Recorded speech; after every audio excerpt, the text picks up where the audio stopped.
Welcome to Metal Gods TV with Mick the Beard. Well, first of all, thank you for having me. Yeah, thank you for coming up. Welcome to Norwich. Yeah, I think it's my first time here. Okay. Yeah, and first time definitely in this club. Good. Well, I'm Vicky. I'm here for Metal Gods TV, and I'm here with Doro, Yeah. who's just nice. come to Norwich to start off the 19 date tour. Yeah. Yeah? Yeah. All over. Yeah. Yeah, it's great to start in England, and I was just here a couple of days ago, actually, and I just seen Waterfront in Saxon, in actually my former hometown, Düsseldorf, and I said, yeah, going back to where you guys come from, so Yeah. and England is always special to me because, yeah, I grew up, you know, with the new wave of British heavy metal, was very inspired by all you guys and all the great bands and so on. So did touring produce some England good is stuff. awesome.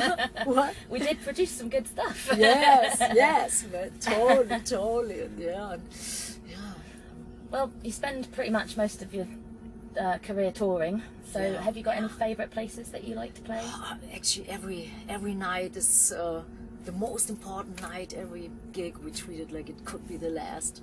So I always give 150%, and it doesn't matter if it's a small place, a club, or a big festival, or Wacken or something. I love it all, and every time it's a big challenge to make people absolutely, get them, like crazy, and Yeah. make them happy and give them something what they can, like feed off for, the next Yeah. couple of months to get some good, powerful energy and metal, and I love it. I love the fans. I love people. So I think that's why I'm here. Yeah. To make Something definitely keeps you going, doesn't it? Yes, Yeah. yes, I love it. Actually, the longer I'm doing it, the more I appreciate it. And I think times are really hard, so it's you have to even give out more positive energy. Yeah. Can you think of it's one of the questions that I get asked to ask people quite a lot is if you can remember what the weirdest place is or the strangest show that you've had. One time, actually, the show never happened because it was so weird. We were in the middle of nowhere in America somewhere. I guess it was Nevada or something. And it was a little club, and our tour manager, road crew, everybody went there to set things up, and we were in this little motel really in the middle of nowhere. And then I got a phone call from my tour manager. He said, hey, we can't play, it's we will not survive that. And I said, why not? And he said, well, the place is hardcore, only people with like clubs and like rednecks, and it's so and he said, we can't play, and I always want to play no matter what. And he said, no, Doro, it's really believe me. And so he told the club owner that the singer is sick. And I thought, man, I really hate it. And but okay, so the show got cancelled. And then I got another phone call from the receptionist, and she said, is that the singer? And I said, yes. And he said, well, here's the club owner of this club with like 10 people with baseball clubs, and I want to see the sick singer. And I said, and then, next door, I knocked on the door of my tour manager and the motel, and I said, hey, downstairs there are people waiting for us, and they're ready to beat the shit out of us. And he said, let's just get out of here. And then we were fleeing through these little windows, crawling down the little balconies. We left all our stuff, all our gear, the band, they were having like their little studio in the room. I had all my stage clothes all over, and then we escaped. We went into the tour bus, and then we started leaving, and they followed us for 5 hours. And then I always peeked out of the window, like, oh, they're still there, my God! And 5 hours they were like, driving Oh my God, that's behind scary the bus. stuff. And then after 5 hours, they gave up. But I thought, man, Wow. But it was really, it was like, you could think, of that in a horror movie. Yeah. Like Wrong Turn or something. Crazy. So many crazy things over the years, and it's just Yeah. one one little. That one sticks out for incident. sure. Yeah. Well, over 32 years Yeah, for a career. yeah. You've had some massive achievements in your career. Legends Award for the Golden Gods. Yeah. First female to perform at Donington. Yeah. And actually, even that we thought we would, tour all over the world. Like it was impossible when we started out. We never thought we would, go anywhere. And it's been great. Like all these awards are really nice, especially the Legends Award in England. Oh, that meant so much to me, because when I told you in the beginning, England meant a lot to us and a lot to me, and that was really cool. But big moments and small moments. Even when one fan comes up and says, "Oh man, I love your song, I love that show, I love your vibe," or a record or something which means something to people, that feels great. And that always makes me want to go on and always do more, get better, and certainly never ever give up. Well, you've definitely been practicing with 20 albums, 20 albums under your belt. How do you enjoy the whole recording process? And does it ever get tired, or No, every song is a new adventure. Not every song you write is a hit song, but sometimes you hit on songs and there's some magical energy, some magical feeling, and and I felt it a couple of times. I felt it actually with our first record. The title song was "Burning the Witches." I thought, man, there's something special. I felt it with "All We Are" and "Für immer." It was our first song in German, English, Spanish sentence. And we have a new song. It's called "Love's Gone to Hell," and I feel there's some magic. Yeah, and we're just shooting a video around that song, and I think that could be something. It's mid-tempo, but it has beautiful melodies, and so sometimes writing songs is like, wow, and when you've written them, they're like children. They just go on their own, Sometimes you feel you didn't even have anything to do with them. It's funny, and I think when you do creative work, sometimes you probably you tap into some power, and maybe some universal power, and then you do it. And sometimes I feel more like an instrument. I get a thought or a melody, and then I write it down, and then I feel it's a spiritual process, and I love it. I love everything, but I must say touring or playing live is my absolute favorite. Well, you touched on it yourself, being a creative soul. You're clearly a creative soul with your songwriting, your graphic design past, the acting and the movie scores.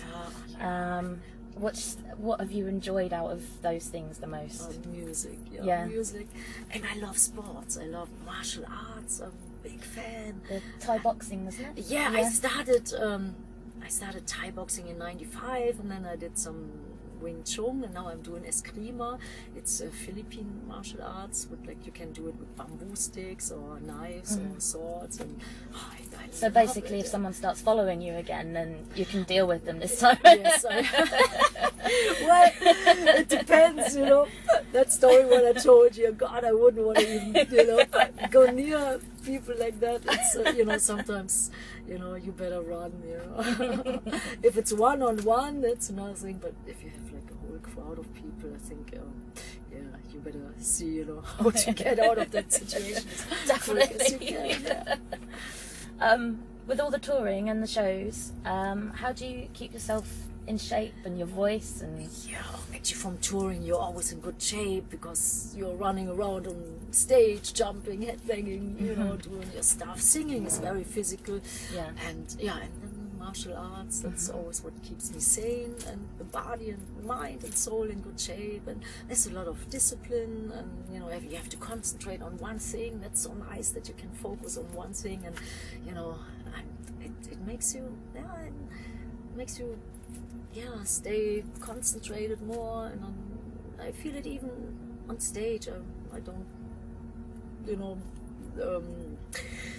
sometimes when I got distracted before, then I forgot my lyrics because there was something happening in the crowd, and now I can stay more concentrated, focused. So it's it's a good thing, and I think I think sports is something I always liked when I was little, and I like it all, like music and creative stuff, and sports, and I've got a couple more. I'll just quickly check on this.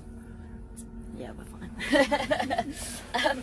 Normally, when I do interviews, I put a little message out to people on Facebook just to see if they've got any questions that they'd like to ask. Yes. We came back with a few funny ones. Okay.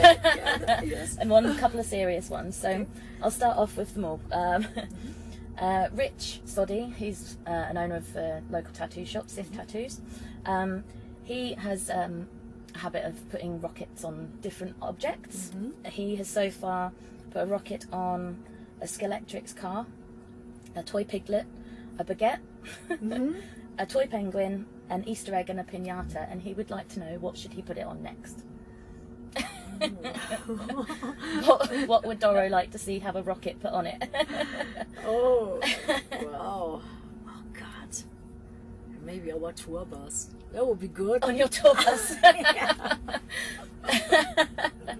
This would look really nice. Okay, Rich, there you go. Put it on the tour bus. Yeah, would love that. Aaron would like to know if you'll do any collaborations with UDO in the future. Oh, we have done so many things together, and actually there's one thing coming out. It's the 30th anniversary DVD. It's called Strong and Proud, and we did many songs on that show. We had like 2 shows in my former hometown, Düsseldorf, and we're doing we're doing Dancing with an Angel, and Balls to the Wall, and Princess of the Dawn together, and we're just finishing up the DVD, and wow, it sounds great. So we are doing this, and probably in the future, some new songs. Brilliant. But we have done many things together, and we're great friends, and I'm sure more stuff to come. Good. And one final one. Rob Darren asks, what is your favourite Warlock track, and do you have any memories of your performance on Channel 4's ECT show in 1985? Yes. With a little note at the end to also tell you that you're awesome and marvellous. Thank you so much for these kind words. Yeah, the TV show, I remember we played Out of Control, and then there were some pyrotechnics going off, nobody told us, and the whole stage collapsed, the left side of the stage. And when you see that show, then you see somebody like we're all in shock, and then these hardcore metal guys, and they're like, I almost lost my microphone because it was loud, and they didn't tell us, and it was massive pyro stuff. And I had great memories of that show. It was all very professional. I think it was one of our first TV shows, and then in England it was great, and I saw other artists like Venom and Lee Aaron on there, and I think it was a fantastic show, and wow, and it was great. I think it was one day before we played the Marquee Club, so it was our first time in London playing live, and it was awesome times, and awesome show, and I still enjoy it. Sometimes I see it, some fans they taped it, and then I see it, and I forgot which other songs we played, but I definitely know Out of Control, because that was when stuff happened. And my favorite Warlock track, man, there's so many, I love them all, and I like of course I Rule the Ruins, All We Are, Burning the Witches, For Immer, Metal Racer, Without You. That's a ballad we actually put in our set. That was my first ballad ever. I wrote it together with our guitar player Peter, and I like Evil, You Hurt My Soul, God, Metal Tango. I think I mentioned For Immer before. I love them so much, I couldn't just It's hard to pick one. Yeah. But always makes people so happy, because live, it's like, that's so much good metal energy free, and it's always a joy to play it. I always love it when I see it coming up on the set list. It's always great, and people react to it all over the world, you know, even when people don't know the song or don't know our music, but as soon as they hear that track, then, you know, everybody's alive, and, you know, and it, like I said before, I think times are so hard, you know, so it's good to have something really positive. Absolutely. You know? Yeah, so I would say All We Are is one of my favorite live tracks for sure. Yeah, and when I see the fans singing along and totally going nuts, that's like, oh, it's so awesome. Yeah. Cool. Well, thank you very much for your time. Thank you. Thank you for just to wrap having me. things up, have you got a little message for Yeah. Metal Gods TV? Yeah. Hey, my dear viewers and fans of Metal Gods TV, I wish you all the best. Keep on rocking, keep metal alive. I love you, and I hope I see you soon in one of these shows. And yeah, all the best. Für immer, Doro. Thank you very much. Ooh.